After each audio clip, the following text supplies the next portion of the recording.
Silvano. Meu Deus do céu.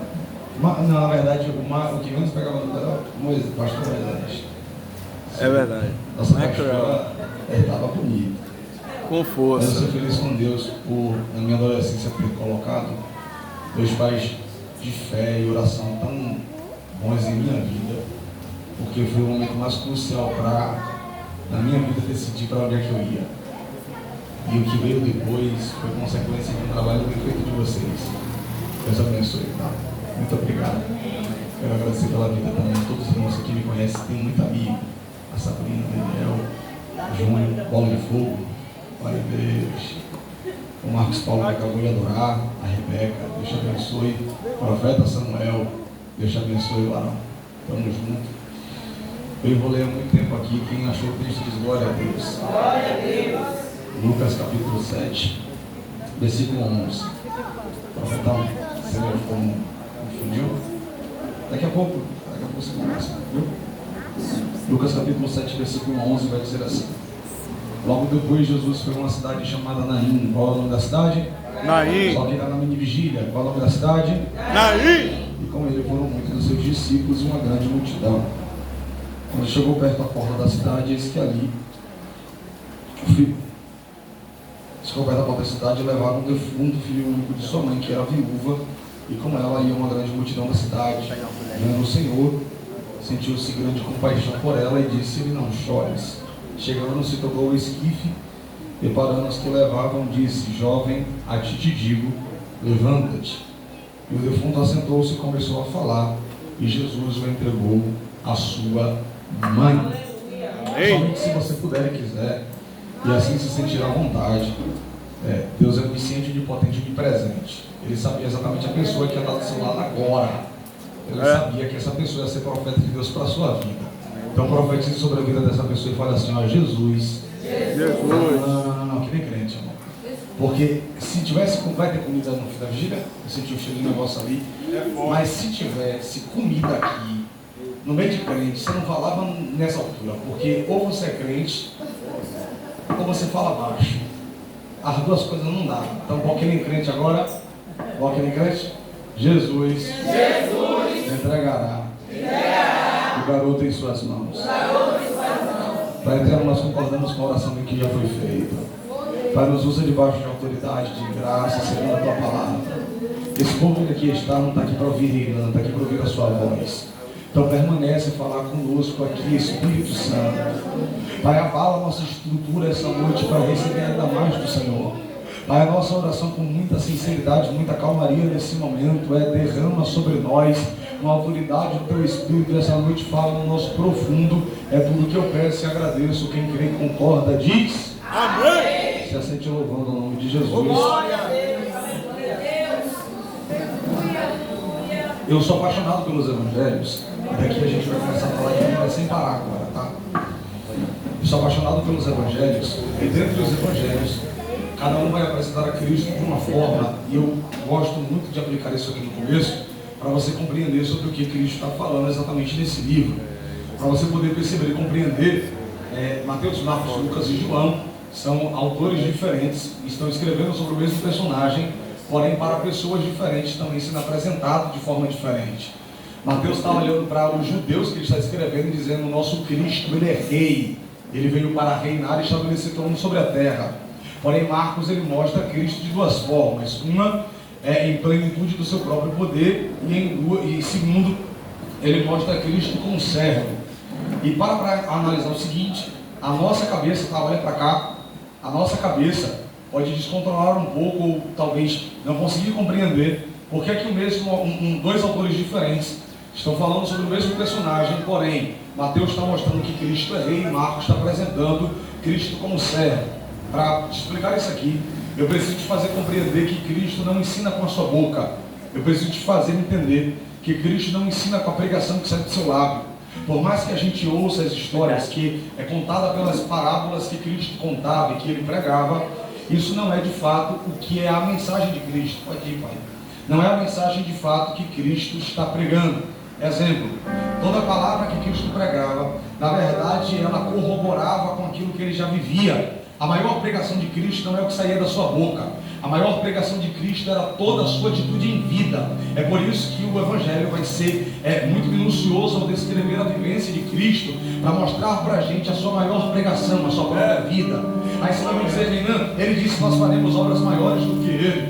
Aí Paulo vem e diz assim, você é do mesmo jeito. Se a sua pregação no altar e que sai da sua boca não condiz com o seu caráter que você faz do lado de fora, nada vale a pregação que sai da sua boca, a ponto de entender que você ensina a carta que o mundo vai ler. Se você é a carta que o mundo vai ler, então a maior pregação não é simplesmente o que eu falo.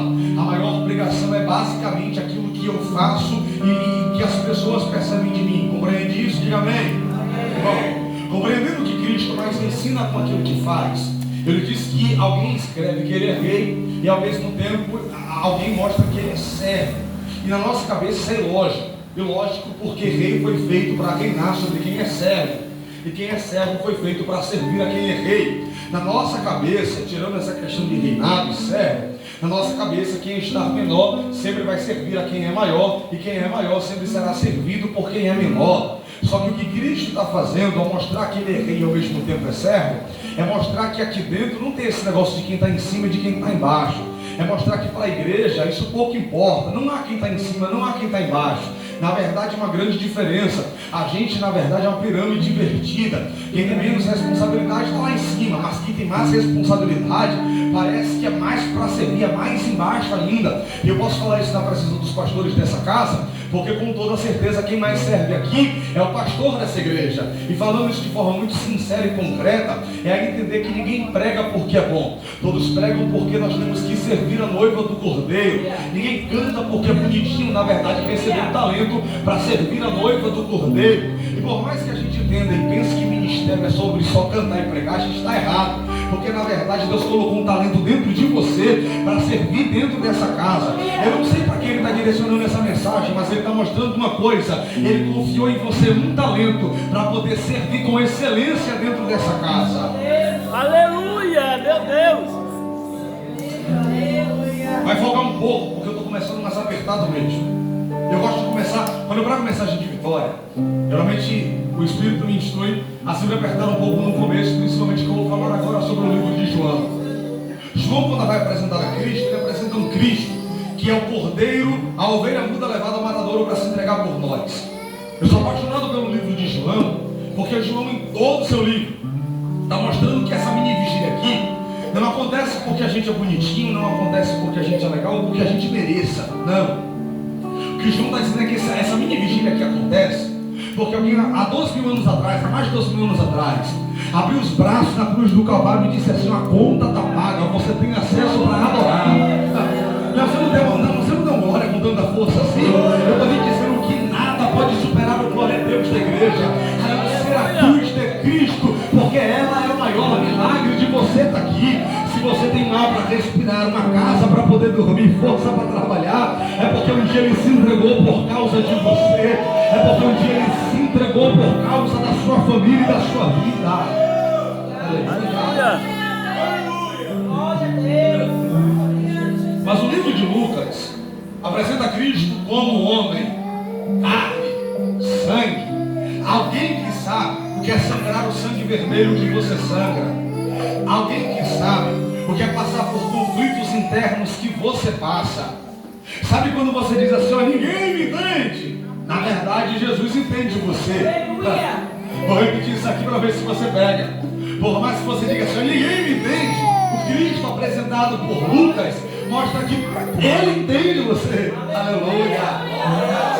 Ao ponto de entender até mesmo o momento que você não quer mais nada com a obra. Deus entende você. Quando você diz assim: ó, pai, eu quero largar tudo hoje. Ele sabe que você não quer largar. Ele sabe que você só quer que ele entre com providência em uma causa que para você está perdida. E sabe por que ele sabe? Porque um dia ele também quis largar a cruz. No monte do Getsemane ele gritou e disse, na sua oração ele disse: pai, aparta de mim esse cálice. E sua carne gritava, porque sabia que doeria.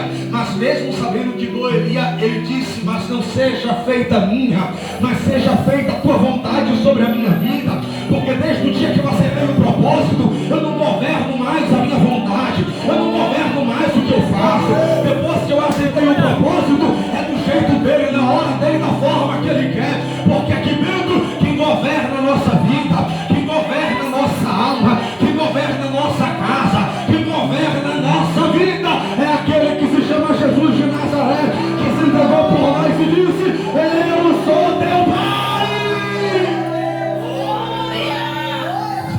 largar o propósito. Oh, glória. Para entendendo isso, o livro de Lucas vai tratar sobre o Cristo, que basicamente vai falar sobre alguém que precisa de uma cura. Eu vou te explicar o porquê exatamente no capítulo 7 disso, e a gente já vai chegar lá. Porém, o autor, antes de escrever sobre Cristo, ele vai falar sobre o pai que prepara caminho, que é Zacarias, o pai de João Batista. Ao escrever sobre Zacarias, ele sabe que a casa de Zacarias é uma casa que tem uma mulher que é estéril e é idosa. Deus serra a madre daquela mulher, justamente por Isabel, justamente por um motivo. Deus sabe o que faz com a vida de cada um e não dá uma cruz maior que você possa carregar. Para esse sumo sacerdote aqui, ele vive de um tempo que é uma casa que não tem filho, principalmente homem, simboliza uma casa desonrada, simboliza uma casa que não tem honra. Só que Zacarias tem uma função e ele sabe o que ele vai fazer dentro do tabernáculo. Toda vez que ele vai para o tabernáculo, sendo sumo sacerdote, o único que pode entrar dentro do Santíssimo Lugar, um dos únicos na verdade, que tinha mais sumos sacerdotes, ele sabia que tudo que ele queria fazer quando entrasse lá, era balançar o incensário em símbolo de adoração a Deus. E na cabeça de Zacarias, ele sabe que dentro de casa tem luta, ele sabe que dentro da casa tem desonra, ao ponto de alguém olhar e falar assim: ó, a casa daquele sumo sacerdote está desonrada. Só que toda vez que ele vem para o tabernáculo, ele só quer fazer uma coisa: adorar ao nome de Jesus, adorar ao nome daquele que é santo.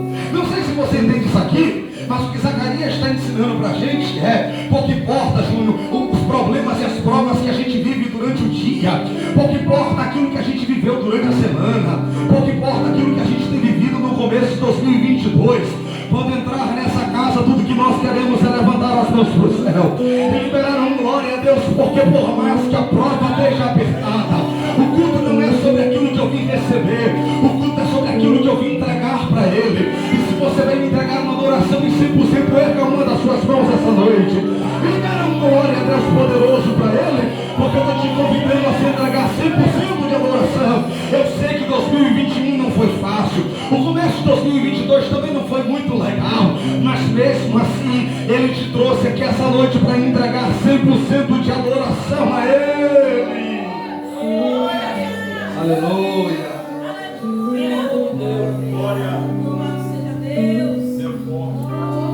A segunda lição de moral que Zacarias dá a gente é a certeza que ele tem uma função dentro do tabernáculo. A função dele é ser sumo sacerdote. E geralmente, falo isso por também ser ser humano e também sentir o mesmo desejo. Em um momento que a prova aperta, a coisa mais complica, o nosso coração humano grita dizendo: eu preciso largar essa função. Eu sei que é importante a função que eu exerço, mas eu preciso largar essa função por causa da luta que me trava.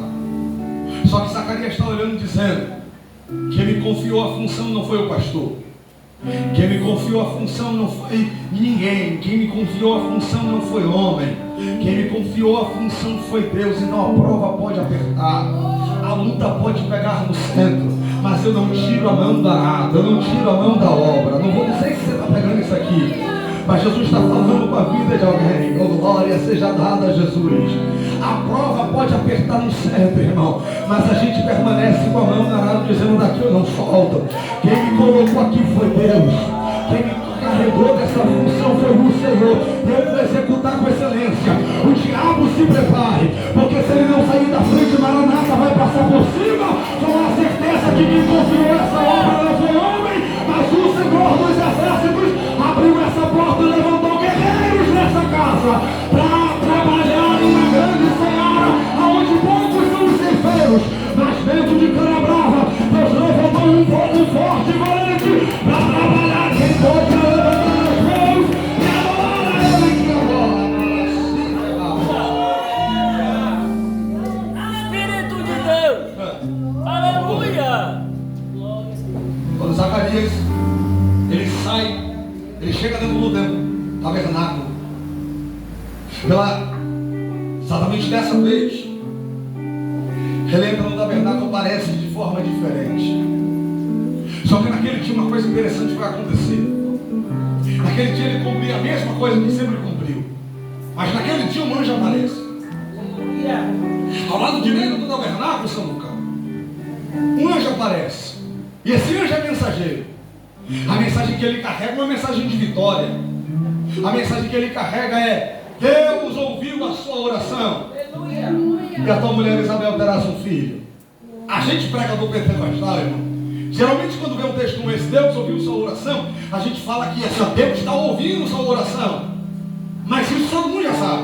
Quer ver uma coisa? Quando eu contar até 3, você vai dar uma glória mais forte que você tem nessa garganta, amém? 1, 2, 3, vai! Não, está muito fraco. 1, 2, 3, vai! Deus conhece a voz de cada pessoa individualmente, mesmo se tivesse 3 milhões de pessoas aqui. O problema de Deus não é ouvir, porque Deus consegue escutar a sua voz mesmo que tivesse uma multidão de pessoas nessa casa. Deus, ele conhece a sua voz. A questão é que nem todo mundo ele responde, mas nesse dia ele resolveu responder Zacarias. Sabe por que eu estou te falando isso aqui? Porque Zacarias vai fazer uma coisa que para você parece loucura, mas a gente acaba fazendo isso por várias vezes. Sabe aquele texto de Lucas 1:37? Que o anjo olha para Zacarias e fala assim: ó, para Deus nada é impossível. A gente usa esse texto errado. Sabe por quê? Quando alguém se levanta contra a obra que você faz, ou contra a sua casa, sua família, ou contra o que Deus te prometeu, a sua primeira palavra é: porque para Deus nada é impossível. Geralmente essa palavra é liberada pela gente para alguém que está fora do contexto da situação e desacredita daquilo que Deus fará com a gente. Só que na verdade não é isso que o texto diz. O texto está dizendo de um anjo que está olhando para Zacarias e dizendo para Zacarias que acabou de não crer naquilo que foi profetizado. Que ele não, como é que é isso? Na hora que o anjo dá a resposta, Zacarias olha para o anjo e fala assim: ó, eu não acredito na resposta. Por quê? Porque minha mulher é velha e ela é estéril. Aí você se pergunta: Renan, mas ele não orava, ele não clamava, ele não buscava, ele não estava sempre no tabernáculo pedindo? Por que é que na hora que o anjo vem com a resposta, por que é que na hora que o anjo aparece e dá a resposta, ele diz: eu não acredito? É porque a impossibilidade não está sendo colocada por quem está fora, a impossibilidade está sendo colocada por quem ainda está dentro e não tem a mentalidade preparada para ele entender que o Deus que você serve é tão poderoso que consegue abrir a mata que está cerrada, que parece que não vai gerar, mas ele tem poder e autoridade para abrir o que está fechado, para destrancar o que está trancado, para ir na tua casa e mostrar que aquilo que parecia impossível só parecia impossível, porque para o seu Deus nada é impossível. Parece que eu vejo Deus dando uma injeção de ânimo em alguém essa noite, aquela injeção de fé para acreditar e dizendo: para o Deus que você serve, para o Deus que essa casa serve, nada é impossível.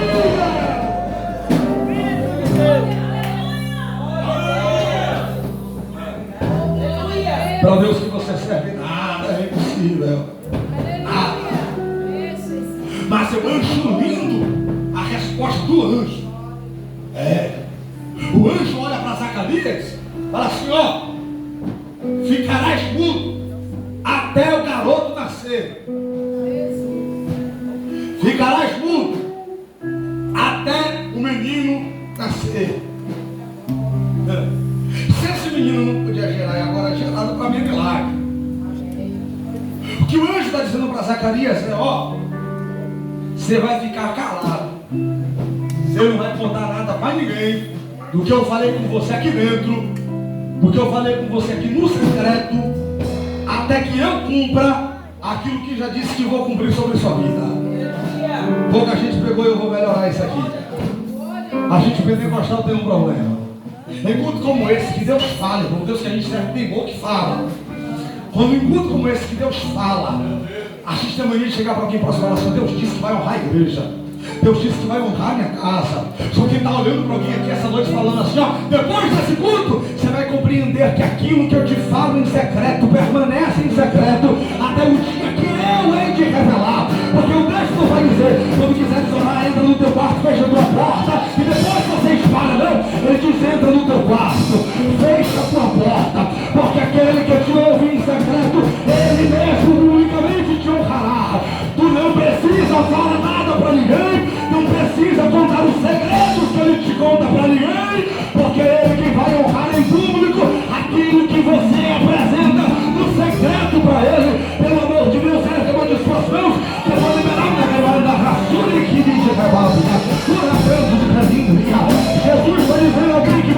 essa noite. Para de contar o segredo que eu te falo em oração. Para de conversar com um vizinho que não é para conversar. Nem todo mundo está preparado para compreender aquilo que eu tenho nessa igreja. Nem todo mundo está preparado para compreender aquilo que eu tenho no meu ministério. Então fecha mais a boca e permanece no segredo. Oh, meu Deus do céu.